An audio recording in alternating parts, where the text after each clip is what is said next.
Estamos de volta na nossa conversa com o Jackson Coelho, que está partilhando um pouco da história de vida dele conosco, uma história aí de muitos desafios, mas também de muita superação. E um dos elementos, assim, ou uma das demonstrações, talvez melhor dizendo, dessa superação, tem a ver com a vida, poderíamos dizer, né, Jackson, atleticamente ativa que você tem né, permanecido, apesar dos desafios da tua saúde, né? Fala um pouquinho sobre isso, eu sei que você começou primeiro correndo, mas depois justamente por causa da doença passou para o ciclismo. Que papel que essa atividade física, e você é um atleta, né? Você percorre distâncias que eu não consigo percorrer. Pois é. Que papel isso tem na tua vida, fisicamente, mentalmente? Fala um pouquinho disso para nós. 100 quilômetros no 9º dia de quimioterapia, tem aqui no Facebook, dia 8 de maio, só para o pessoal de casa ter ideia, 100 quilômetros de pedal. Esse foi o último desafio, quinta-feira passada. Meus amigos e telespectadores, há pesquisas que falam dos benefícios da atividade física no tratamento oncológico. É claro que nem todas as pessoas que estão em tratamento oncológico teriam ou têm a capacidade de realizar atividades físicas, né? Por conta, de repente, da sua vida pregressa, e a forma como adentraram ao tratamento, enfim. Eu, antes de começar o tratamento, já tinha uma vida um pouco mais ativa no sentido na prática de esportes. Eu praticava corridas, procurava manter um treinamento físico em dia, e mesmo assim eu fui acometido pelo câncer. E quando eu iniciei o tratamento, eu sempre procurei tirar a quimioterapia do corpo através do suor. Então, entre uma sessão de quimioterapia e outra, entre um ciclo e outro, eu praticava corridas aqui perto de casa, num parque. Mesmo contra a vontade de alguns, mesmo contra até a indicação de outros, eu procurei ser um pouco teimoso nisso e acredito que isso me auxiliou bastante. Depois, por conta da cirurgia em que eu tive a amputação do reto, e aí eu tive que reaprender a andar, foram algumas semanas de internação, eu demorei alguns meses para poder caminhar, assim, digamos, no sentido de exercício mesmo, de atividade física. Eu comecei depois que estava melhor, eu comecei a fazer, então, corridas de 5, 10, 15, e as que eu mais gostei de fazer foram corridas em montanha de 21 quilômetros.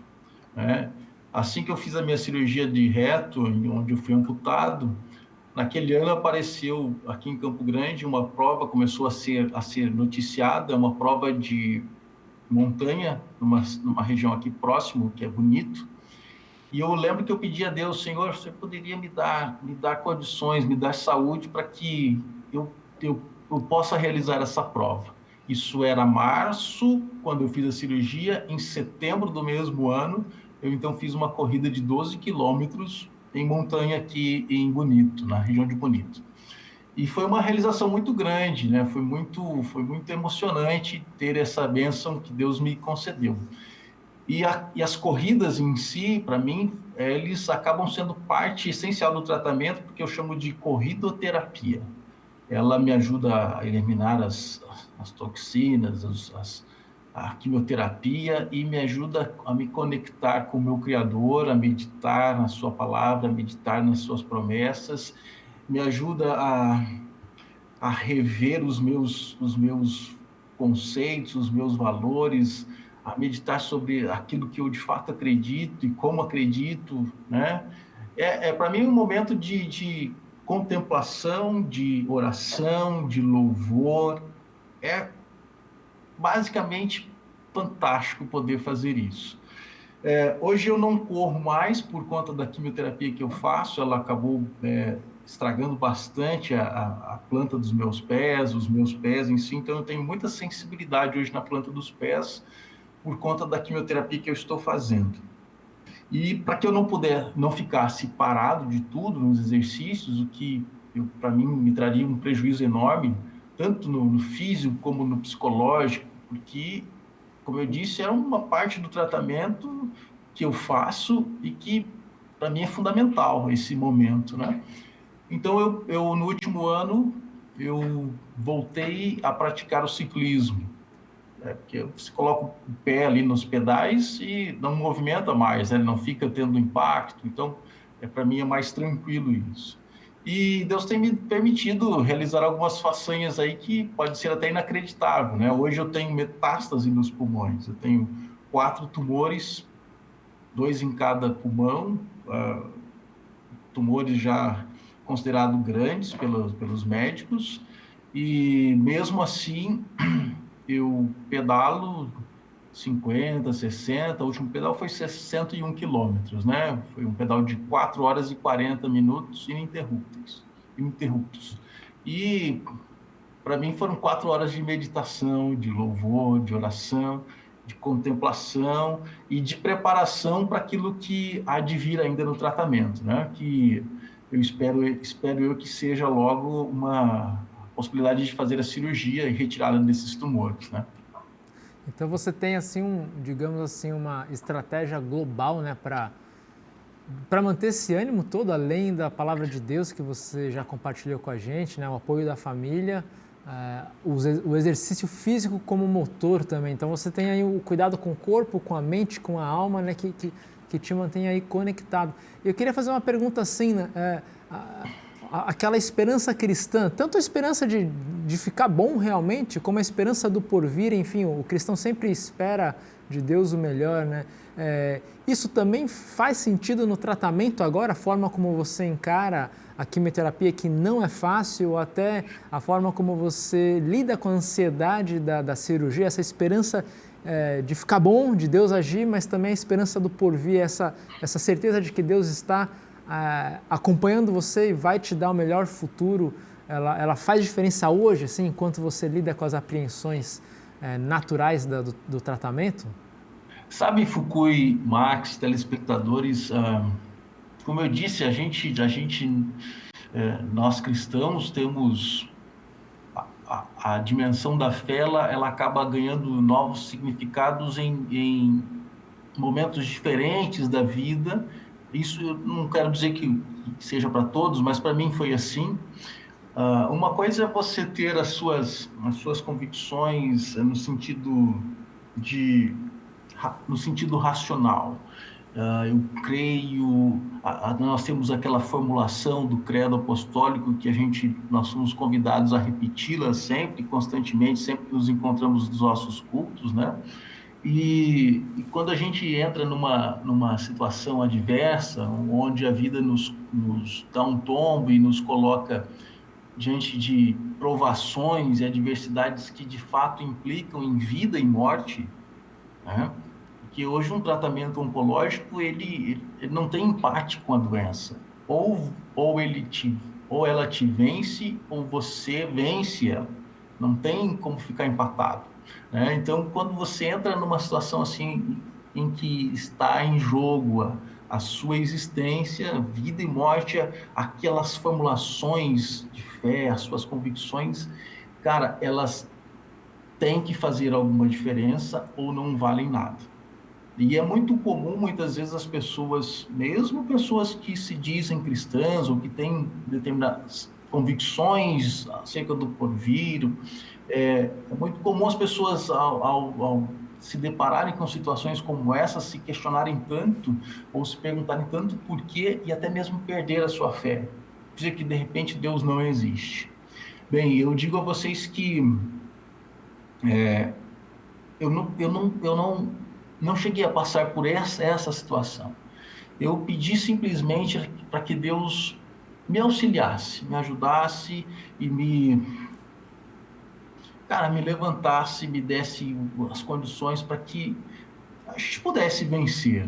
Na verdade, hoje eu até tenho assim um pouco de constrangimento em pedir que Deus me cure. Eu tenho alguns amigos que eu converso seriamente sobre isso, porque eu já estou com 39 anos, em julho eu faço 40, se Deus assim me permitir, e eu vi tantas crianças sucumbindo a essa luta, e às vezes eu fico pensando por que eu deveria viver mais. Mas eu sempre peço a Deus, me dê mais um pouquinho, né? E acredito que Ele tem ouvido e tem me atendido nesse sentido. A fé, como nós dissemos e vivemos, Fukui e Max, aquela formulação que nós temos racional, ela acaba tendo de se tornar, de fato, uma verdade própria, sua, quando a gente diz, eu creio num Deus, de fato, todo-poderoso. Ele tem poder para me curar, Ele tem poder para me tirar dessa, se assim Ele quiser. E eu creio nisso. Né? E diante da morte, que é uma realidade que todos nós vivemos, vocês, eu, ninguém... Minha mãe diz assim, meu filho, você já enterrou bastante pessoas nesse processo, pessoas que não tinham nada, né? E de fato, é verdade. Mas quando você está na iminência da sua própria morte, no sentido de que da dependência de um tratamento, na dependência de uma cirurgia, na dependência de ações de outros, né, para as coisas acontecerem, de fato nos traz uma certa angústia e que, como eu disse, os exercícios, a meditação na palavra de Deus são fundamentais para que a gente diminua essa ansiedade. Entregar a sua vida, entregue o teu caminho ao Senhor, confie nele e o mais Ele fará. Isso que nós temos às vezes de cor, ela tem que fazer sentido nesses momentos, né? E aí o desafio é diário e constante que você, através dessas formulações, dessas convicções que nós temos pela palavra de Deus, de fazer com que isso, de fato, te alimente, te abasteça e te dê força e te dê ânimo. O Salmo 23, né? Ainda que eu ande pelo vale da sombra da morte. Cara, quantas vezes eu passei por este vale, e foi graças a ele que a gente pôde não deixar que o medo nos dominasse, mas a certeza de que Deus estava presente, estava comigo, e ainda que a morte fosse o final, bem, estaria tudo bem. Eu sempre digo para os meus médicos, a cura já está providenciada. Por mais que, de repente, nessa caminhada, a mim esteja reservada aos olhos humanos uma derrota perante a doença, para mim, como cristão, como filho do Deus vivo, como servo de Jesus, para mim a vitória sempre é garantida. Então, eu creio nela, creio nessa vitória, que se de repente a doença me derrubar e me sucumbir, é uma derrota aos olhos da humanidade, dos homens? Pode ser, mas para nós que cremos, né, é uma vitória, porque depois dela não haverá mais choro, não haverá mais doença, não haverá mais enfermidades, e eu estarei plenamente e totalmente curado. E enquanto ela não vem, é aquele que a gente aprendeu, né, Fukui e Marx, é o viver o já e ainda não, né? Nós já somos salvos, mas ainda não estamos lá. Então eu tenho que me policiar e dizer, eu já estou curado, mas ainda não totalmente, não plenamente, mas estou no processo. E pode ser que essa cura seja alcançada totalmente e plenamente somente após o Jordão. Essa é a nossa esperança. Se ela vier antes, cara, Deus seja louvado, como continua sendo, né? Jackson, como nós esperávamos, a conversa com você realmente ela é enriquecedora, né? É confortador e consolador também ouvir esse teu testemunho de fé, que se coloca de uma maneira assim, numa entrega total nas mãos de Deus, né? Nós brincávamos aqui na hora do intervalo do nosso programa de que meia hora é pouco tempo para falar a respeito da tua história e de repente a gente vai precisar aí de fazer uma parte 2 desse programa, mas os nossos 30 minutos já estão chegando ao fim, a gente precisa partir aí para o encerramento e eu quero registrar aí o meu agradecimento imenso pela tua disponibilidade, em prontidão de estar conosco, partilhando da tua história de vida, mas mais do que isso, partilhando dessa fé que te sustenta. Muito obrigado. Muito obrigado, Jackson. Bênçãos de Deus para você, para Luciano, seu filho. Enfim, todos aí que acompanham a sua luta de perto sejam abençoados pelo seu exemplo de superação. Que Deus te guarde e encaminhe o seu tratamento também. Obrigado, Max, pela oportunidade. Pastor Rafael Fukui. Obrigado também aos telespectadores aí do programa Toque de Vida, que nos emprestou nesses minutos aí a sua atenção, os seus ouvidos. Que Deus possa abençoar você, querido telespectador, você que nos ouviu neste momento. Saiba que Ele não abandona os seus, Ele está sempre presente, mesmo diante das piores e difíceis lutas que nós tenhamos que passar. Nós que às vezes nos esquecemos dele e nos esquecemos de recorrer a ele, mas ele nunca nos abandona. Eu tenho isso como uma certeza diária. Obrigado. Amém. Mais uma vez, muito obrigado. E a você que nos acompanha, um forte abraço. Que Deus abençoe ricamente.